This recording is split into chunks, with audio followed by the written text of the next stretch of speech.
Halo everyone. Pada video kali ini kita akan coba bahas mengenai contoh soal stabilitas lereng ya, mencari angka keamanan atau safety factor dari suatu lereng ya. Nah, lereng yang akan kita tinjau adalah seperti ini ya. Nah, di sini kita punya lereng dengan kemiringan 45 derajat, kemudian bidang runtuh yang diprediksi adalah berbentuk lengkungan yang lengkungannya merupakan bagian dari lingkaran ya, dengan titik pusat lingkarannya adalah di titik O. Jari-jari lingkaran adalah R ya. Kemudian tanahnya adalah homogeneous ya, di daerah sini sama semua ya. Kemudian tanahnya adalah lempung atau clay ya. Oke, jadi bidang runtuhnya diasumsikan berbentuk lengkungan ya, yang melalui toe-nya ya, atau ujung bawah dari lereng. Nah, panjang lintasan atau bidang runtuh ini adalah L ya. Oke, nah untuk menghitung safety factor biasanya kita membentuk persamaan seperti ini ya. Jadi gaya yang menahan dibanding gaya yang bekerja atau driving force atau acting force ya. Nah, gaya yang menahan ya bisa kita hitung dengan rumus dalam hal ini dalam bentuk momen ya terhadap titik O, yaitu TR ya. Ini total gaya pada bidang runtuh ini ya, TR, dikali lengan momennya ya, R ya. Jadi itu adalah gaya yang akan menahan lereng terhadap runtuh ya. Nah, kemudian gaya yang bekerja atau the driving force ya adalah bisa dihitung dengan ini ya, W kali LC ya. Jadi berat apa gayanya adalah W, kemudian lengan momennya adalah LC ini ya. Jadi safety factor dari lereng di sini dapat dihitung dengan simple formula seperti ini ya. Nah, panjang lintasan ya tentunya bisa dihitung dengan formula seperti ini ya, atau rumus seperti ini. Theta dibanding kalau ini kita sebut theta atau alpha ya, mungkin kita sebut saja ini sudut theta ya untuk sementara ya. Jadi ini theta sama dengan 85 dibagi 2 V sama dengan L ya, panjang bidang runtuh ini dibagi 2 PR ya, panjang keliling lengkap ya, keliling penuh. Disederhanakan, maka dapat L-nya sama dengan R kali theta ya. Nah, data-data yang kita punya adalah seperti ini ya. C, cohesion, gamma, R, luas dari bidang yang akan runtuh ini ya. Kemudian LC juga diberikan 9,81. Nah, dari situ kita bisa hitung ya, the driving force-nya adalah W kali LC, A kali gamma kali LC. Kita masukkan angka-angkanya, kita dapat 36.768 kN meter per meter lebar ya. Ini ya, jadi kita dapat momen yang mendorong itu adalah 36.768 kN meter per meter ya. Dengan momen resistingnya bisa kita hitung dengan cara berikutnya. TR kali R kan ya, di atas kita sudah sebut. Nah, TR-nya ini, TR-nya adalah C kali L ya. Jadi cohesion kali panjang bidang runtuh ya, L. Ya, panjang bidang runtuhnya ini ya, L. Oke, nah kita masukkan nilai-nilainya. Tentunya theta harus di-convert ke dalam radian ya. Nah, ini kita masukkan, L-nya adalah theta R, jadi akhirnya C theta R kuadrat ya. Masukkan nilai-nilainya, maka kita dapat M resistingnya adalah 43.818 kN per meter lebar ya. Jadi SF-nya bisa kita hitung, M resisting dibagi M driving sama dengan 1,197 ya. Cukup straightforward ya. Bagaimana menghitung stabilitas lereng untuk kasus seperti ini ya, di mana bidang runtuhnya kita asumsikan berbentuk lengkungan yang merupakan bagian dari lingkaran ya. Oke ya. Nah, itu untuk yang pertama ya. Yang pertama. Nah, yang kedua, untuk kasus yang sama, tetapi di sini kita diminta untuk menghitung SF dengan metode Kuhlmann. Ya. Untuk bagian A-nya, ya, dari 2A-nya, ya, seperti itu.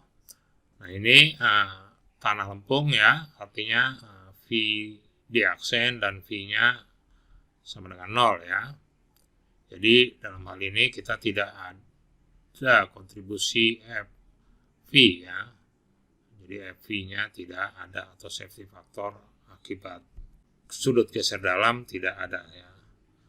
Nah, berarti safety faktornya ya hanya akan bergantung pada koesi atau FC ya. Nah, ini FC bisa kita hitung dengan formula simple seperti ini ya. C aksen tahanannya ya dibagi CD aksen yang terdevelop atau drivingnya ya. Nah, CD aksen bisa dihitung seperti ini ya. Dengan memasukkan nilai VD aksen sama dengan 0. Beta kita tahu 45 ya. Beta adalah sudut terhadap lereng ya, lereng terhadap bidang horizontal, bukan yang ini biasanya lambangnya kalau bidang runtuhnya ya. Jadi untuk Kuhlmann bidang runtuhnya adalah lurus seperti ini ya. Kalau tadi kan kita asumsikan dia melengkung ya, berbentuk lengkungan. Tapi kalau Kuhlmann, metode Kuhlmann ini lurus bidang runtuhnya ya, dengan ya biasanya sudutnya theta, walaupun tadi theta kita gunakan untuk sudut cara mesh equilibrium lah kita sebut yang di atas tadi ya. Yang pertama itu kita theta, simbol theta kita gunakan untuk sudut yang mengapit lengkungan ya. Tapi di sini biasanya kalau di metode Kuhlmann ini adalah theta, ini adalah sudut bidang runtuh terhadap horizontal ya. Jadi CD-nya bisa kita hitung karena semua data-data ada ya, hanya ada 15,91 meter. Kita masukkan dapat CD-nya 28,47 kN per meter persegi. Kita masukkan lagi di sini C aksennya 56,67 kN per meter persegi atau KPA ya. Ininya CD aksennya 28,47 kN per meter persegi. Kita dapat FS-nya sama dengan 1,99 ya. Jadi lebih besar di sini dibandingkan dengan cara mesh equilibrium yang hanya dapat 1,2 ya.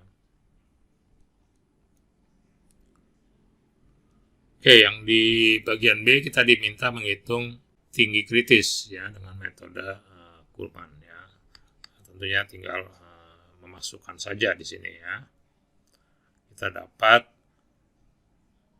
tinggi kritisnya adalah 31,67 meter ya. Nah, di bagian C kita diminta menghitung SF jika disyaratkan SF minimum 1,5 berapa tinggi aman desain ya, atau HD lah ya. Nah, di sini FC diminta minimum 1,5. Rumusnya tadi seperti ini untuk safety factor ya. maka kita bisa hitung C-nya ada ya, CD-nya kita bisa hitung ya. 37,78 ya. Ini masih 0 ya, masih tetap 0. CD kita ketahui, maka hanya bisa kita hitung ya. Jadi ini sekarang HD ya, bisa kita hitung sama dengan 21,11 ya. Nah, kalau kita perhatikan ya, tadi tinggi awalnya adalah sekitar 15 meter ya. Nah, itu kita dapat safety factor sekitar 2 ya, 1,99. Nah, kalau dia misalnya kita gali lagi menjadi 21 meter, nah itu masih aman ya. Kalau metode Kuhlmann berlaku di sini ya. Sampai 21 meteran masih dapat SF 1,5 ya. Tapi kalau lebih tinggi lagi, tinggi lerengnya dia akan jatuh, SF-nya akan jatuh di bawah 1,5 ya. Sudah tidak aman lagi. Nah, ya kita lihat ya, dibanding mass equilibrium method atau metode keseimbangan ya, itu di sini kita dapat SF yang lebih tinggi di metode Kuhlmann. Nah, seperti pembahasan kita waktu kuliah, metode Kuhlmann ini lebih cocok kalau bidang kemiringan lerengnya agak curam ya, atau menuju tegak ya.